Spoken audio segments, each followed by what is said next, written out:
Boa tarde. Hoje, em destaque, o 50º aniversário do 25 de abril de 1874, que, recorde-se, ficou na história como o Dia da Liberdade. Isto porque, conforme a proclamação feita após a vitória da ação militar que derrubou o regime ditatorial do chamado Estado Novo, o país se abriu para a democracia.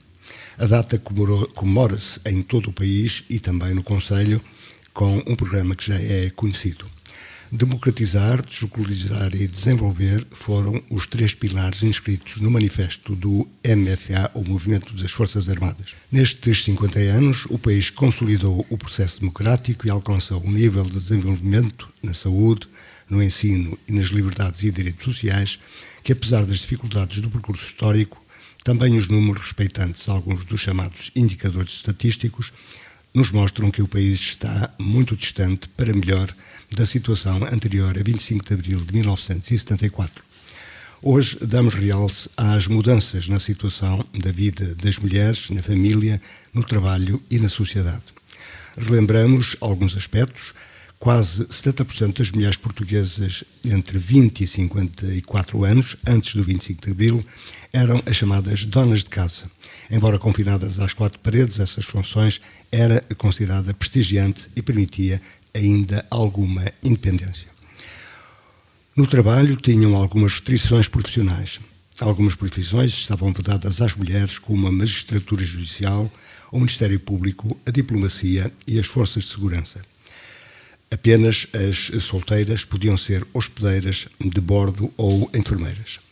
A partir da década de 1960, houve um aumento da força laboral feminina devido à imigração e também às chamadas guerras coloniais.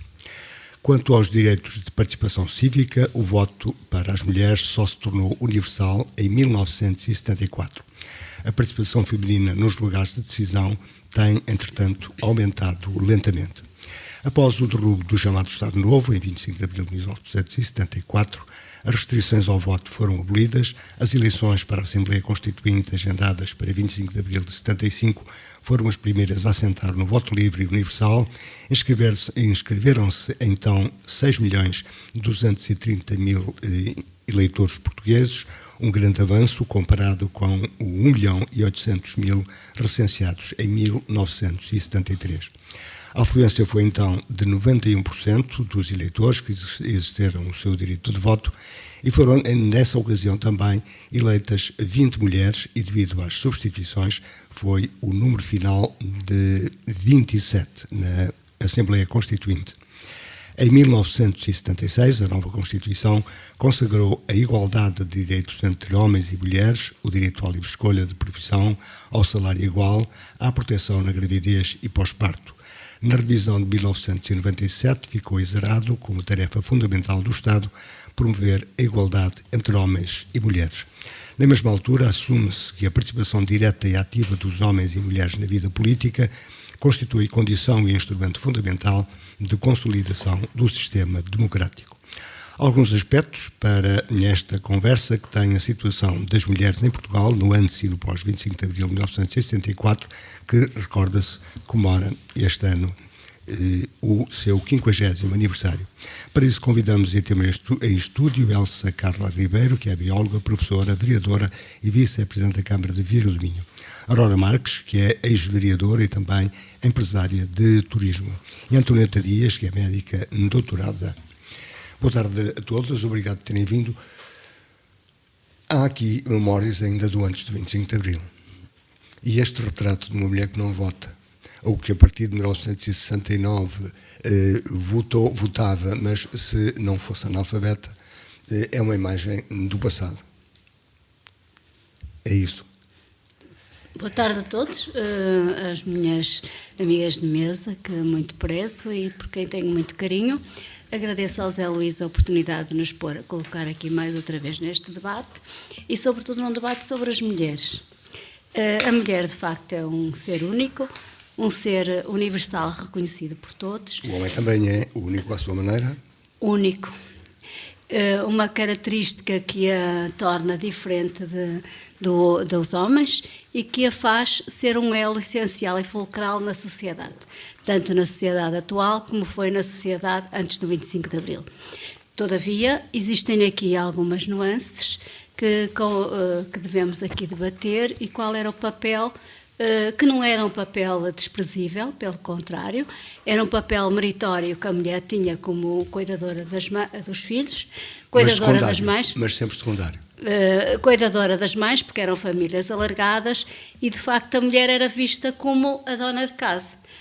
Não vejo esse aspecto como desprestigiante, pelo contrário, é um aspecto de facto meritório, e que toda a mulher, e atualmente nós até temos algumas pessoas que prescindem dos seus empregos para cuidar dos filhos e da família, e isso não é ser mais ou menos livre em relação à sociedade. Agora, o que havia de facto... Mas isso hoje é uma opção, e antes é era uma opção, obrigação. é isso que eu ia dizer. Mas o que existia de facto era uma discriminação em relação às atividades profissionais, políticas e sociais do papel da mulher. Não só em termos de situação de emprego, que a mulher era mesmo discriminada, mesmo que fosse, algumas profissões eram-lhe excluídas, como o senhor jornalista acabou de dizer, e isso era Não é esse o nome que temos, chamamos equiparados. Eram excluídas, porque elas não podiam entrar em determinadas profissões, portanto, se não podiam entrar, estavam excluídas desse grupo profissional. E agora nós constatamos na época atual que de facto a mulher tem um papel de excelência na maior parte das profissões. Não podemos comparar homem e mulher em termos de competência profissional. O que podemos comparar é que a mulher é uma pessoa super trabalhadora. Super trabalhadora, porquê? Porque trabalha na sua profissão, eu estou a falar na generalidade, trabalha na sua profissão com um desempenho de excelência e dedicação, porque a mulher dedica-se àquilo que faz, e ainda por cima tem o resto das atividades. O tal trabalho extra. Que é o trabalho extraordinário de que Mas ela não recebe nada. Mas 50 anos depois de 25 de Abril, ainda é do tempo em que a dona de casa existia. Sim, a minha mãe era dona de casa, nós éramos 9 filhos. A fada do lar também chamava. O meu pai era funcionário público e a gestão familiar em termos económicos era muito difícil. Mas comparando com 74 e relacionando 2024. O aspecto da mulher e 2024, eu até dizia que a mulher tem um papel atualmente, um papel de um grau de exigência incrível. Porque, para além das solicitações profissionais que nós estamos a viver no século XXI, e são demasiadas, as pessoas podem, muitas delas até entram em burnout, porque de facto não existem condições para elas responder a tantas exigências do dia-a-dia. Vamos ajudar quem nos ouve. Burnout quer dizer... Burnout é uma situação de exaustão física e psicológica decorrente de uma atividade profissional de grau de exigência. Mas não podemos dizer que as mulheres ainda estejam 100% em liberdade, que não estão, porque nós ainda continuamos a verificar que algumas empresas e algumas instituições penalizam mulheres que querem ter filhos e que querem fazer a sua vida familiar normal. Na admissão, isso é normalmente... Não é só na admissão, mesmo na progressão da carreira, na progressão da carreira e no grau de exigência que lhes fazem. Porque o que nós devíamos ter, em alguns países isto já existe e é o melhor, é alguma flexibilidade nos horários para a mulher que é mãe, para a mulher que é esposa e para a mulher que tem uma atividade de desempenho profissional muito exigente. Hoje há uma licença parental e que pode ser sim, mas isso não resolve casal. A questão do fundo, porque por muito que se diga que um casal atualmente ajuda-se um ao outro, e é verdade, felizmente que assim é que houve mudança de comportamentos, no bom sentido, do apoio familiar, mas há algumas situações ainda se verifica que a mulher é sobrecarregada, e nós isto constatamos no dia-a-dia da mulher dizer, eu estou aqui, sou profissional a tempo inteiro, mas chego a casa, depois sou profissional doméstica a tempo inteiro também. Portanto, continuamos a ter uma sobrecarga muito grande para a mulher. Por isso mas já vai havendo, mas é bom também constatar que já vai havendo alguma divisão de tarefas, uma divisão de tarefas sim, muitos, mas a mulher quer ser realizada. Realizada não quer dizer que seja igual ao homem, quer que seja diferenciada, respeitada socialmente e admitida na sua atividade profissional em termos de igualdade com o homem, de igualdade, não de género, como sabemos, mas de igualdade profissional, de competências profissionais, e que ela seja reconhecida como uma senhora de mérito e como uma senhora que merece, até se calhar, ter outras flexibilidades dentro do emprego que lhe facilitem a gestão familiar e a gestão profissional. Aurora Marques, a sua história é diferente, porque é dona de si, no trabalho. Antes de mais, cumprimento aqui as minhas parceiras de mesa e o Zé Luís também de uma forma muito carinhosa, e os ouvintes da Rádio Alto Ave, naturalmente, mas está a dizer que eu sou dona do meu nariz, do meu trabalho. Exatamente. É assim, eu também já fui funcionária, mas também já fui funcionária, já estive em vários papéis, e por isso eu sei perfeitamente falar de qualquer dos papéis, porque eu já tive que passar por eles. Agora, e ainda voltando à situação das mulheres, nós sabíamos que antes do 25 de Abril havia algumas profissões, nomeadamente a hospedeira de bordo, que as pessoas, se fossem para essa profissão, as senhoras não podiam casar, por exemplo. E isso, felizmente, foi tudo alterado e tem vindo a sofrer alterações, mas são lentas, porque quando falamos da licença de parentalidade, que os pais podem usufruir, os pais, agora não estou a dizer pais, os pais, temos as mães e pronto. O pai, por exemplo, nós sabemos que há muitas empresas que não flexibilizam e que nem cumprem a lei nesse sentido. Nós sabemos que a maior parte das vezes as senhoras tiram a licença de maternidade e os senhores não conseguem. Aliás, nas escolas vê-se perfeitamente, quando é reuniões de pais, a maior parte das reuniões de pais, as mães é que vão às reuniões. E os pais também podiam ir, têm os mesmos direitos e não vão. E não é muitas vezes porque o pai não quer estar a acompanhar o filho, mas porque realmente as empresas não são assim tão flexíveis como seria desejável, como seria expectável, até porque já estamos com os tais 50 anos após o 25 de Abril. Já mudou muita coisa, eu sei que hoje a mulher tem mais papéis, além de dona de casa, tem muito mais papéis, tem muita responsabilidade na vida ativa e, falando de mim, eu tenho uma empresa e tenho a responsabilidade de cumprir não só com os meus pagamentos aos fornecedores e às companhias aéreas e tudo isso, mas também às pessoas que dependem de mim e que precisam dos salários, por isso estão a trabalhar, por isso é uma responsabilidade acrescida, além do meu, que também tenho que receber. Então, mas mesmo fazendo tudo isso, como diz que trabalho porque sou a responsável de mim própria, muitas vezes isso quer dizer ainda que tenho ainda mais responsabilidade, ou seja, trabalho, na família. Eu vou já chegar à família, eu não chego às 18h30 que fecha o escritório e estou livre, não estou. Muitas vezes atendo pessoas aos fins de semana, fora de horas, porque nem sempre as coisas correm bem e cada vez agora há mais confusões e mais complicações que não haviam antigamente, e não vamos agora falar da parte do turismo, que não era este o tema.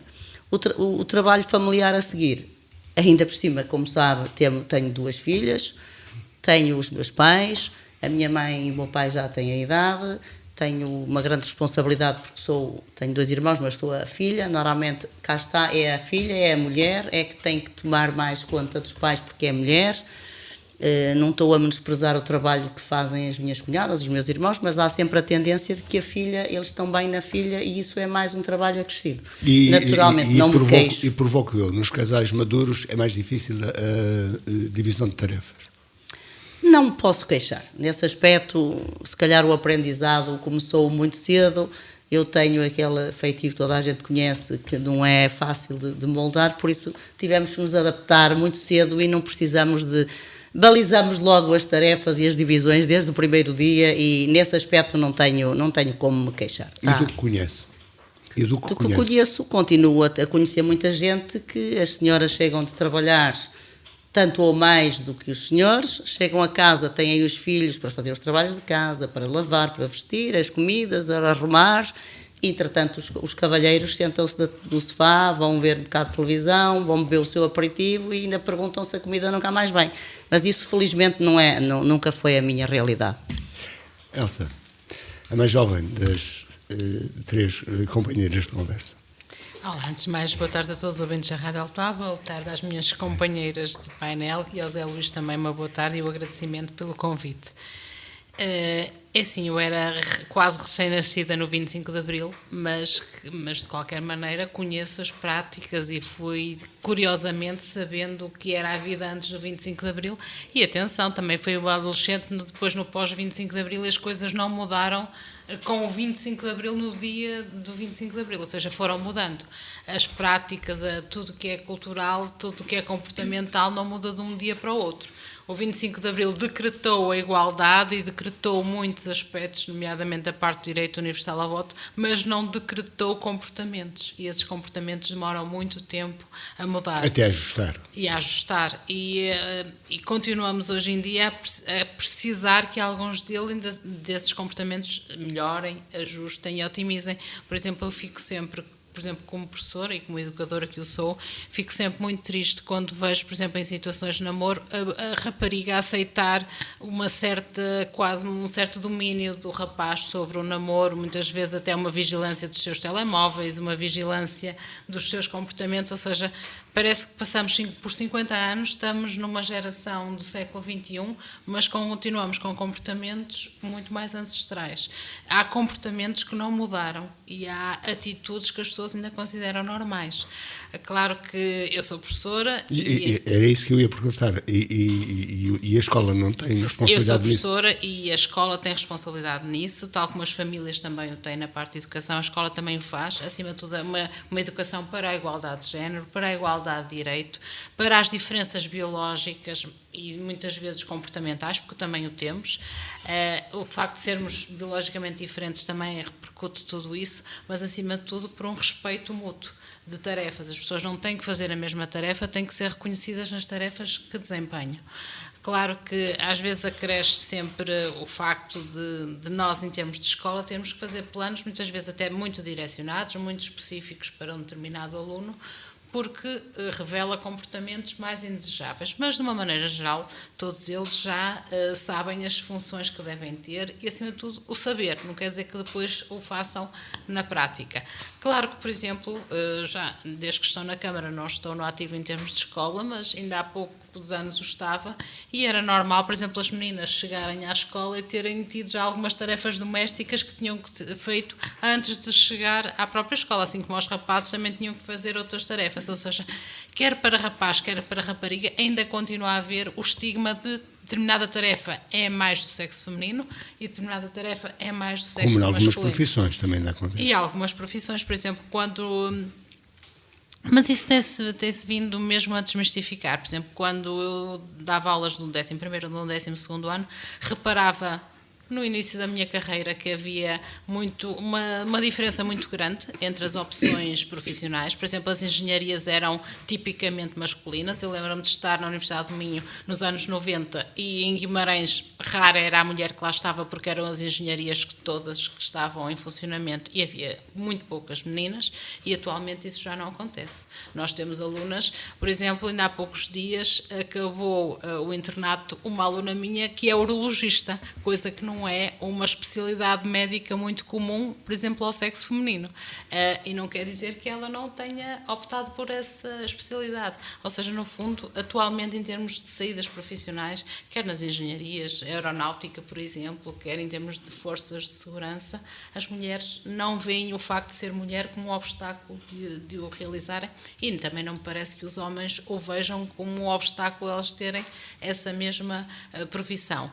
Claro que, por exemplo, antes do 25 de Abril eu teria que ter uma autorização dos meus pais ou do marido para poder ser professora e poder me deslocar e tudo isso, o que para os alunos... E não podia casar com qualquer. Exatamente, o que para os alunos, por exemplo, é muito difícil terem esta percepção porque, embora sejam só 50 anos, são práticas tão diferentes que eles muitas vezes não têm estas vivências e muitas vezes acham que é mais ficção do que realidade. Mas isso, volto a insistir na questão, isso é falha das famílias, naturalmente, dos modelos que têm, mas também a escola, que tem normalmente, penso eu, uma ação corretiva, mesmo que não seja direta. Acho que todos falhamos quando o resultado final não é o esperado, mas todos tentamos fazer o nosso melhor e, tal como eu disse, mudar comportamentos não é num ano, não é em 2, nem em 3. Às vezes mudam-se comportamentos em gerações. e com modelos positivos que temos Já que lá vão ter. duas. Já lá vão duas e temos modelos positivos. Por exemplo, o facto deste ano, ao nível, por exemplo, municipal e ao nível escolar, estarem a ser feitas tantas atividades e tantas ações sobre o 25 de Abril, posso-vos dizer que houve mesmo essa necessidade. Para a maioria dos alunos que neste momento têm menos de 18 anos, o 25 de Abril não lhes diz absolutamente nada, ou seja, são vivências que os pais já não tiveram, porque os pais já, no geral, já nasceram depois do 25 de Abril, destes adolescentes que estão atualmente a frequentar a escola, e os avós muitas vezes acabam por não falarem muito nestas temáticas. Por isso é tão importante abordarmos estes temas, desmistificá-los e dizer-lhes o que era a vida antes e depois do 25 de Abril. E acima de tudo para eles também terem esta percepção que tiveram na sua linha ancestral mulheres guerreiras, as suas avós, as suas bisavós, que no fundo não eram simples donas de casa, tal como disse a doutora Antonieta, e eu corroboro completamente as palavras dela, ou seja, o ser uma dona de casa é prestigiante. Olhar para uma família enorme, que era o caso na altura, com poucos meios de subsistência, eram... Mas que é uma carga de trabalho, é uma carga de trabalhos, claro que sim. Claro que nós hoje continuamos muitas vezes a ter esta dualidade de funções. Mas é sempre aceito daquilo que percebe, evidentemente. Só poderá falar de si, cada um fala de si, não é? Mas cada vez que percebe essa atitude de a dona da casa, que é uma figura que já acabou, pelo menos no conceito geral, nunca acaba. Nunca acaba. Ainda é bem aceito e bem tolerada, digamos assim. Claro que eu, para mim, há muitas casas onde a mulher ainda é a dona da casa. É todas. Seja, ou em quase todas. É todas. No geral, vai perguntar à tua mãe, é a dona da casa, é ela que faz a administração ali da parte de tudo. Da economia doméstica, vamos lhe chamar assim. Os trabalhos mas de casa... hoje há mais partilha, digamos. Há mais partilha, os horários, tudo isso muitas vezes não quer dizer que o homem não faça, mas a estratégia familiar muitas vezes é montada pela própria mulher. Bom, em sequência àquilo que estão a dizer, de facto há aqui uma nuance nos meios citadinos, porque a maior parte das tarefas, sobretudo relacionadas com os filhos, de levar os filhos aos colégios, de ir buscar os filhos, na maior parte das situações são os homens que o fazem. Portanto, isso porquê? Tem várias explicações. Primeiro, porque eles têm mais flexibilidade no horário, ou porque têm outra profissão liberal que lhes permite gerir melhor e ir buscar os filhos. Há uma coisa que a gente nunca... Mas isso não é todos os níveis. Não é todos os níveis, sobretudo era isso que eu estava a dizer, em algumas classes e profissões. Agora, a mulher como dona de casa, nós não podemos menosprezar esse aspecto. A mulher continua a ter um papel preponderante dentro da família. Mas ainda reivindica isso? Não, preponderante dentro da família, um papel respeitado por todos os familiares e respeitado pela sociedade. Agravado porque, de facto, com a mudança de comportamento em relação à liberdade do pós-25 de Abril, a mulher ainda está mais sobrecarregada e nós não podemos esquecer isso. E há aqui outro aspecto importante que nós temos a obrigação e o dever de transmitir aos nossos filhos, aos nossos netos, a história de Portugal. O que é que se passou em Portugal?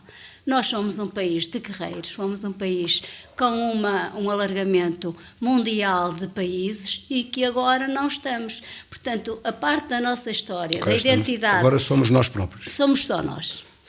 E poucos, cada vez menos. E essa mudança e essa história deve ser transmitida às crianças, e eu acho que deve ser transmitida não só pelos pais, como também pelos professores. E discordo que, de facto, sejam os professores que tenham a obrigação de passar essa mensagem, quando a primeira responsabilidade no aspecto educacional e do exemplo é dos pais. Os pais, dentro da estrutura familiar, têm que respeitar, transmitir os valores e pedir a colaboração dos senhores professores para a complementariedade da educação dos filhos. Portanto, este aspecto tem que ser respeitado na profissão dos seus professores, que é um papel difícil e cada vez mais difícil pela agressividade e pelo aquilo que nós vamos vendo ao longo das escolas, porque as pessoas muitas vezes não trazem um perfil de sociabilidade. Mas está-me a lembrar, eu que tenho essa memória, aquele mundo sossegadinho, Eu estou a lembrar esse número sossegadinho, que é esse número Mas que nós não todos tínhamos desejamos. direito quase a nada. Não, nós tínhamos direito, nós brincávamos, nós andávamos na rua, nós socializávamos uns com os outros, conhecíamos todos os vizinhos, batíamos à porta dos vizinhos, tínhamos uma solidariedade social que agora não temos. E isso era importante. Mas isso é um mal da democracia? Não, isso era importante nos valores que eram transmitidos. E a democracia é importante, mas também tem que se transmitir valores às pessoas para elas darem continuidade à liberdade, a uma liberdade responsável. Portanto, aí é que nós temos que ter atenção e cautela, porque nunca no nosso tempo, antes do 25 de Abril, apesar de sermos toda aquela repressão que tínhamos antes, não havia a agressividade que existe agora. Também havia mais controle, incluindo havia controle mais das controle ou autoridades. educação, eu chamo-lhe educação. Se calhar havia mais educação, porque não é admissível que uma criança se vire para um professor, e eu tenho imensos casos desses, e no outro dia até me relataram, não vou pôr o nome da universidade, das agressões dos colegas da universidade à saída da própria universidade, Mas das falha a educação, falha a educação, falham os princípios, falha o comportamento dos pais. E muitas vezes as crianças não têm culpa. E os pais, às vezes, vão às escolas culpar os professores de que são eles que têm a responsabilidade de educar os filhos. Os pais não perdem essa responsabilidade e são eles os primeiros exemplos. Portanto, nós não podemos pedir aos outros aquilo que nós não somos. E, portanto, a sociedade evolui, mas deve evoluir no sentido democrático e no sentido de respeitabilidade uns com os outros. Isso é que, se calhar, nós não atingimos. É o tal princípio de que liberdade com responsabilidade. Inclui Pronto, responsabilidade. isso nós ainda não conseguimos incutir nas pessoas, e nós 50 sabemos anos que as depois, pessoas confundem liberdade com libertinagem, e portanto acham que têm o direito de fazer tudo a todos, de insultar, de fazer e de... Mas ainda são minorias. Não serão tantas minorias como isso. Não são tantas minorias como isso, e nós vemos isso em todas as profissões. O meu pai dizia uma coisa que nos ensinou e que é muito importante, que é, nós temos que ser amigos, temos que estar próximos, mas suficientemente distantes para que a pessoa não ultrapasse a barreira vermelha. E ultrapassar a barreira vermelha é ultrapassar a barreira de respeito para com o outro que está à frente dele. Mas isso é educação. Isso é educação e são ensinamentos que são dados na família, dos procedimentos da família. Ora, se nós chegarmos a uma estrutura intrafamiliar, que o marido discute com a mãe e os filhos ouvem, naturalmente é uma família desestruturada, completamente aberrante em termos de educação para os filhos. Mas na família também houve alterações. Hoje houve alterações, monoparental, mas por também exemplo, podemos, e a família monoparental é uma família que deve ser respeitada por todas as questões e por todas as situações. E isso também nós temos que equacionar a situação que é uma situação muito grave, que é o que se vive atualmente, que é o usa e deita fora. Eu já estou a pesar, portanto vou despachar. Desculpem o termo, mas é mesmo assim. Mas isso não marca também do desenvolvimento? Não, isso eu chamo-lhe o bem. subdesenvolvimento, porque o desenvolvimento obriga a que as pessoas se cuidem, se tratem e sejam, no fundo, reconhecidas como tal. Agora, uma pessoa que utiliza outra, e isso nós vemos cada vez mais na sociedade atual, é uma pessoa que não nos merece, em termos de respeitabilidade, o conceito que nós devíamos ter para a liberdade.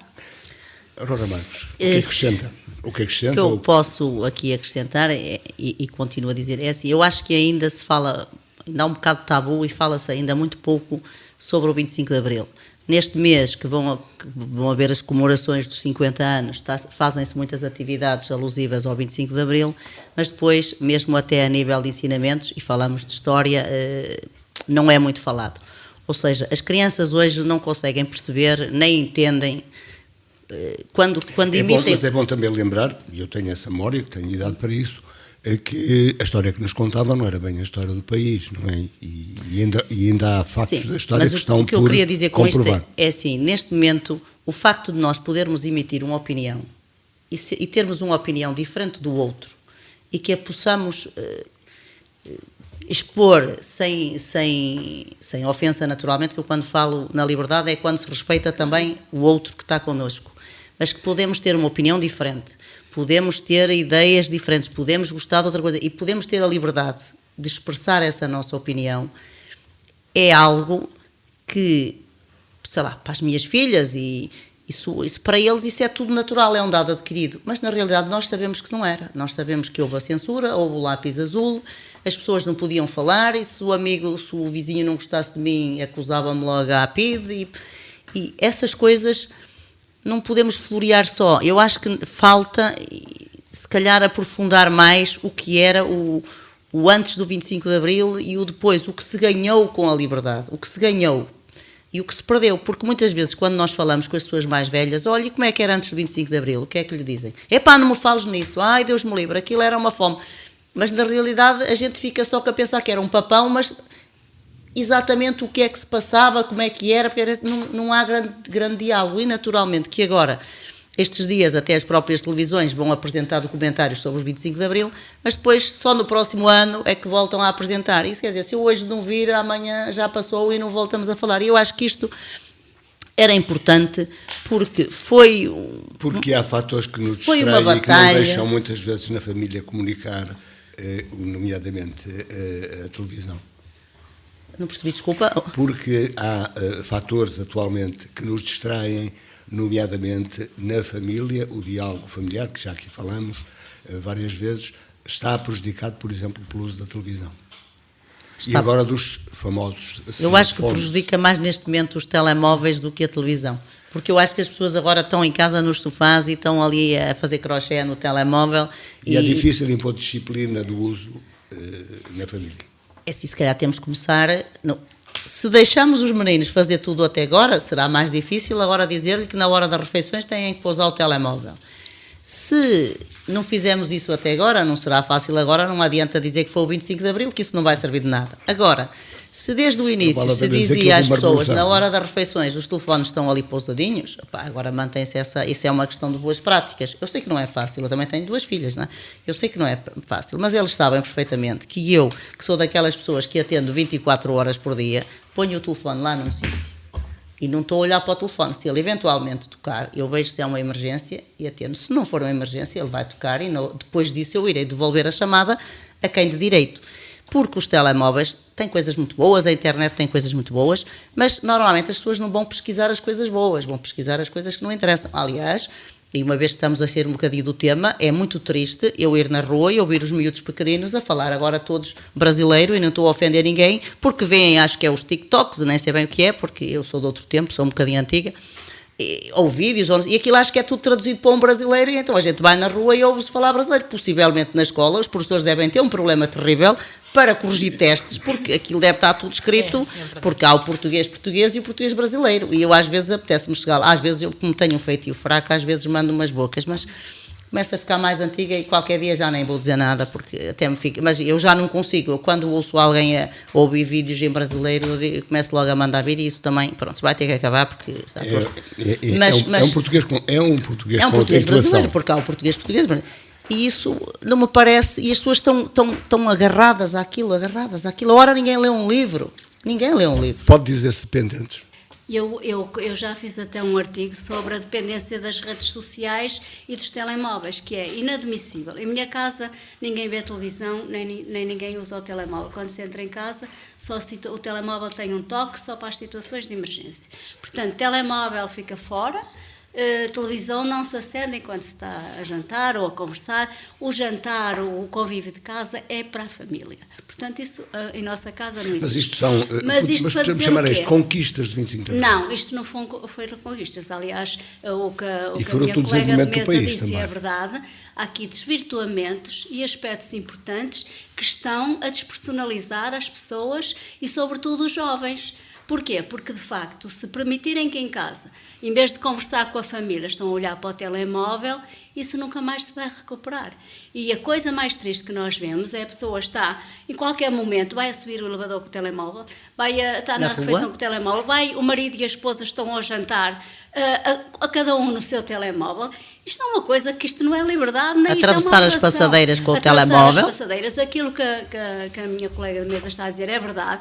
Eu não tenho nada também contra os brasileiros, mas de facto é uma situação que está a invadir em todos os aspectos e evadir no sentido negativo. Por isso eu perguntei, é uma dependência? É uma dependência e eu só um acho mau que é um hábito? vício. E eu considero que nós devemos enterrar os vícios e enaltecer as virtudes. Esse é o nosso papel importante social. E, de facto, não podemos desestruturar a família com estas coisas que, como disse muito bem, são procuradas para outros fins, que não são fins educativos, nem fins que tragam valor ou um aporte positivo àqueles que utilizam, tanto jovens como pais. Temos 7 minutos para concluir. Que virtudes encontramos no 25 de Abril? Todas. Que virtudes encontramos? Olha, a liberdade de expressão, que falamos agora, o facto de podermos pensar e dizer o que pensamos e argumentarmos e trabalharmos todos para uma sociedade mais justa e mais inclusiva. Por exemplo, há um fenómeno que estamos agora a constatar, que estamos a receber tantos migrantes de tantos países e acho que é algo que deveria ser também uma aprendizagem pós 25 de Abril, é a integração dessa população. Que é também uma necessidade para o país. Que é uma necessidade para o país, não é? No fundo, tivemos ali toda a parte de colónias, depois de descolonização, guerra colonial, ou seja, tudo isso que também, no fundo, é algo que queremos quase pôr debaixo de um tapete. Mas existiu. Mas faz parte da história. Faz parte da história, existiu e devíamos também perceber um bocadinho mais para entender muitas vezes esses povos e acolhê-los de uma maneira melhor. E que os nossos alunos muitas vezes também tenham essa mesma percepção. Acho que agora, como nunca, eles têm acesso, quer em termos de redes sociais, mas também em termos de contacto direto com colegas oriundos de muitas partes do mundo. Por exemplo, posso dizer aqui que no Domingos Abreu, a 2 passos, temos alunos de todos os continentes. O que acontece, isto também pode ser uma mais-valia, todo este desenvolvimento, todo este humanismo, porque de repente transformamos quase com tanta tecnologia que temos, mas estamos tão sós no mundo. Às vezes eu vejo meninos que não têm amigos. E o amigo deles é o telemóvel. Se lhe tirarem o telemóvel, é um desespero absoluto. Tal como disse a doutora, ou seja, clinicamente eu acho que é um vício. É um vício. É uma dependência, e uma dependência cada vez mais precoce. E ao retirarmos, estamos a falar de objeto, não estamos a falar de pessoas, não estamos a falar de ligações e relações entre as pessoas. Para mim é triste estar no intervalo de uma escola e não os ver a conversar, não os ver a brincar, não os ver a interagir uns com os outros e a interagir com máquinas. No fundo, também é um dever nosso de todos os que vivenciaram o pós-25 de Abril e é um direito eles, no fundo, essa sociabilização, esse humanismo, essa troca. Mas isso também é um avanço do 25 de Abril, porque antes a maior parte das pessoas tinham acesso ao ensino básico, ao ensino primário, como se dizia na altura. É sim, mas e nós hoje não podemos confundir democracia com anarquia, não podemos confundir liberdade com libertinagem, não podemos confundir o acesso às tecnologias como a dependência das tecnologias, que são coisas muito diferentes. Eu posso ter uma tecnologia ao meu serviço, retirar dela todo o potencial que tem, e tem muito, mas depois há uma fase onde tem que parar, porque senão está a substituir a família, está a substituir os amigos e está a substituir toda a gente. Tem de ir a regra de sempre. Regras. Eu acho que quando se fala no 25 de Abril não houve só direitos, houve responsabilidades que foram adquiridas com o 25 de Abril. E nessas responsabilidades são os nossos deveres de educadores e deveres de cidadãos. Por exemplo, é uma coisa que eu gostaria muito de ver incutida nos jovens, trabalhamos para isso, mas eu acho que ainda estamos com um handicap muito grande, que é a participação cívica deles. Então, participação na escola, participação na vida do município, participação até na família, ou seja, são muito acomodados, porque sim, porque não, e não fundamentam, não dão a sua opinião. E, acima de tudo, isto também não contribui para termos um mundo melhor. E, acima de tudo, acho que o ideal... É tudo em cliques. É tudo em cliques. Não é? Acho que o ideal do 25 de Abril era termos um mundo melhor, um mundo mais humanizado, um mundo onde todos nos sentíssemos melhor e mais realizados. E, para isso, temos que respeitar os outros para sermos respeitados também. E daí, quando costumo dizer, há coisas que se fizeram por decreto, mas mais do que um decreto, há que, no fundo, integrar por vivências e pela parte cultural que nos toca a todos. Finalmente, valeu a pena. Ora bem, como falamos aqui da imigração... Disse o poeta que tudo vale a pena quando a alma não é pequena. Valeu a pena, avaliando o antes e o depois do 25 de Abril. Eu agora ia só falamos aqui um bocado da imigração e eu vou dizer, aqui, antes do 25 de Abril, como sabemos, e temos muita gente aqui em Vila do Minho que imigrou a monte, a salto, como se dizia. Imigram hoje, alguns. Mas não é assalto, hoje já vão, mas eu ia só dizer isto. emigraram a Salto, emigraram a Monte, O Mediterrâneo. ficaram cheios de... Aurora Marcos, o Mediterrâneo é um exemplo. Mas eu ainda não acabei o meu raciocínio, Zé Luís, desculpa, agora vou acabar o meu raciocínio. E pronto, saíram por aí sem condições nenhumas, sem condições miseráveis, tinham que pagar e gastar tudo o que tinham em família. Há alguns mais habilidosos que conheciam os percursos para os levar, e neste momento que temos 300 mil imigrantes, pelo menos, portugueses fora de Portugal a trabalhar, acho que era pensar também, porque o 25 de Abril para mim era isso também, era a responsabilidade, que temos também aqui agora neste momento muitas pessoas imigradas e migradas no nosso concelho, que me parece que não está a ser respeitado muito bem o 25 de Abril, que parece-me que as condições que deviam ser revistas. E isto, o 25 de Abril também era para verificar que nós não podemos estar a pedir só a liberdade, porque estávamos a precisar de ver o que é que se está a passar. Valeu a pena?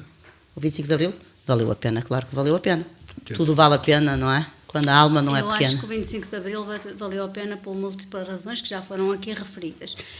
Mas também vou dar aqui a minha opinião em relação à imigração. Porque nós devemos captar os imigrantes que vêm, mas sobretudo não devemos, desculpem o termo, mandar para fora os nossos jovens. E o que é que nós estamos a verificar atualmente? Tocou um aspecto importantíssimo, que era, antigamente as pessoas imigravam porque não tinham fome e morriam de fome, e agora as pessoas imigram porque, se ficarem em Portugal, morrem de fome. Pois é, não têm porque condições. Nenhum jovem licenciado ou com outra profissão mais diferenciada tem capacidade de sobreviver. Ganha 1.000 e poucos euros por mês, 1.200 euros por mês, paga 800 euros de aluguel de casa, restam-lhe 400 para o resto das situações. Ora, ainda não vi, e a liberdade também é isso, é aumentar as condições e melhorar as condições de vida dos nossos jovens. O que é que está a acontecer neste momento em Portugal, e vamos pagar isto muito caro? É a imigração em massa dos jovens, a desestruturação familiar. Eu tenho imensos jovens que estão lá, quase todos os meus licenciados estão lá fora. E vêm com a angústia e com o desgosto de dizer: nós adoramos Portugal, vimos a família a correr e não conseguimos constituir a nossa família porque, para sobreviver, temos que emigrar. Já alguém, antes ou agora, propôs alguma situação de resolução deste grave problema, que é os jovens que vão embora? Por isso eles ficam amorfos. Se eles não querem saber, eles são obrigados a sair. Já lhes dei aqui um exemplo. Há já faculdades... temos algumas medidas de incentivos para não há voltar. medidas de Então, a habitação. Como é A primeira uma coisa, pessoa, falhou a habitação. A sociedade média ganha 1.200 euros ou 1.300 euros. É o preço base do ordenado limpo da sociedade média. Ora, se nós tivermos uma sociedade média com 1.200 euros, que habita numa cidade que paga 800, 900, 1.000 euros por uma casa, tem que passar fome. Isto É a inquestionável. habitação que estava prevista. E no resumo, valeu a pena. Sim, valeu a pena por muitos de motivos que já dissemos aqui. Valeu a pena pela aquisição da liberdade, valeu a pena pelos valores que foram respeitados no pós-25 de Abril, mas há algumas coisas que foram esquecidas. A história, os portugueses e as condições de melhoria de uma sociedade livre, mas com uma sociedade com condições económicas que lhe permita sobreviver num país tão pequeno como é Portugal. E nós sabemos que um país tão pequeno como é Portugal, eu vou-lhes dizer uma coisa e tenho que dizer isto, só em 2 segundos. Eu considero inadmissível que gente a morrer de fome e que nós tenhamos uma pessoa a chegar a determinado departamento com um motorista, com outra pessoa para acompanhar e com um alargamento brutal de pessoas ao serviço dos nossos 700 quilómetros quadrados. Isto acho que é uma afronta, porque em qualquer país europeu, de qualquer continente, que seja responsável, não podemos ter estas benesses com gente a passar fome ao lado. Desculpem. Valeu a pena. Valeu a pena, olha, valeu a pena para que a minha geração e todas as gerações que me sucedem, e onde suceder, tenham esta liberdade, possam usufruir de condições que as anteriores não tiveram. E, acima de tudo, vale a pena sempre quando vemos um ideal a ser cumprido. E, neste caso, era uma opressão que se transformou em liberdade. Mas também deve valer a pena repensarmos o 25 de Abril, repensarmos o de bom que tivemos de 25 de Abril e projetarmos e otimizarmos essa liberdade, mas com uma responsabilidade atualizado aos parâmetros que vivemos atualmente e, acima de tudo, que consigamos transmitir isso nos valores de humanização, porque acho que neste momento, em pleno século XXI, está a faltar a parte de humanidade das pessoas. Nós vemos os idosos abandonados, vemos as crianças numa escola a tempo inteiro e acabamos por olhar para trás e dizer, afinal, o que é que estamos a fazer? Em que é que nos vamos transformar? Mas valeu a pena. E assim concluímos esta conversa à volta do 25 de Abril e dos seus 50 anos da ditadura para a sociedade democrática e com liberdade. Tivemos a presença de Antônia Dias, médica, também da Aurora Cunha, empresária e historiadora, e da professora Nelsa Ribeiro, professora bióloga e também vereadora e vice-presidente da Câmara. O 25 de Abril vai continuar, porque a vida continua. Onde quer que nos tenha escutado, continua com um bom fim de semana. 2 ou 3 dias vamos continuar a falar daqui e, neste caso, vamos continuar a falar do 25 de Abril. Boa tarde.